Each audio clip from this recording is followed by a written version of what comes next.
Guys and friends, good morning. আর good morning টাইমে অনেক দিন পর চলে এসেছি আমি বাংলাদেশ তুলা গবেষণা মাঠে। আর তুলা গবেষণা মাঠে আজকে বাংলাদেশ জাতীয় ফল কাঁঠাল, এখানে যে প্রচুর কাঁঠাল গাছ আছে এবং এই সিজনে অর্থাৎ গ্রীষ্মকাল সিজনে যে প্রচুর কাঁঠাল ধরে সেটা আপনাদের দেখাবো।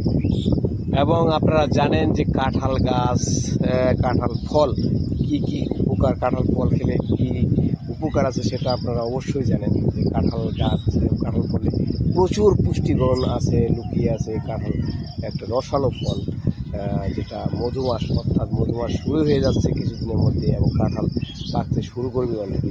আমি এখানে কাঁঠাল কিছু কিছু গাছের কাঁঠাল দেখাইতে চেষ্টা করবো যে কাঁঠাল ফল এসেছে যে গাছগুলোতে একদম মাটির গোড়া থেকে কাঁঠাল গাছগুলি একদম ফল আসতে শুরু করেছে।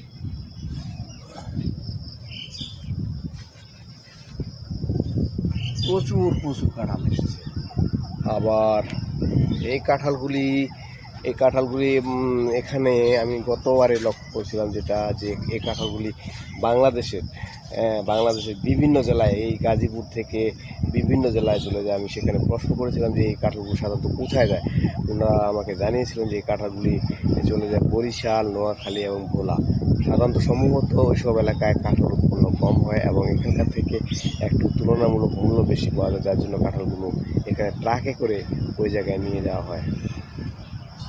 তো আমি যে কথা বলতে চেয়েছিলাম যে এখানে যে কাঁঠাল বিভিন্ন জেলায় চলে যায়, এখানে কী পরিমাণ কাঁঠাল ধরে সেই কাঁঠাল গাছগুলো আমি আপনাদের দেখাবো এবং কাঁঠাল ফলগুলো কত পরিমাণ কাঁঠাল ধরেছে গাছে দেখুন।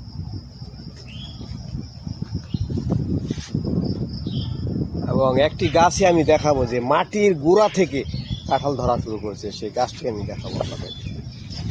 প্রতি বছরে আমি লক্ষ্য করছি এই গাছে একদম মাটির গোড়া থেকে কাঁঠাল ফল ধরা শুরু করে। এই যে দেখুন, একবারে মাটির গোড়া থেকে।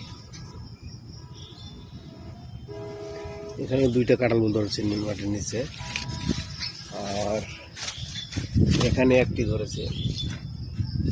এই কাঁঠাল গাছটি প্রতি বছর আমি লক্ষ্য করছি মাটির গোড়া থেকে কাঁঠাল ফল ধরা শুরু করে এবং প্রচুর প্রচুর কাঁঠাল দেখুন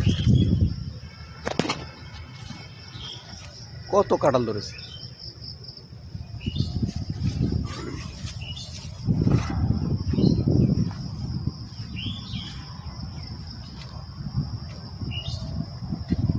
তো এই ছিল আমার সকালের আজকের মিনি ব্লগ। আর মধু মাসে অবশ্যই কাঁঠাল খেতে কেউ ভুলবেন না। কাঁঠাল ফল অনেক উপকারী, আর কাঁঠাল ফল কিনে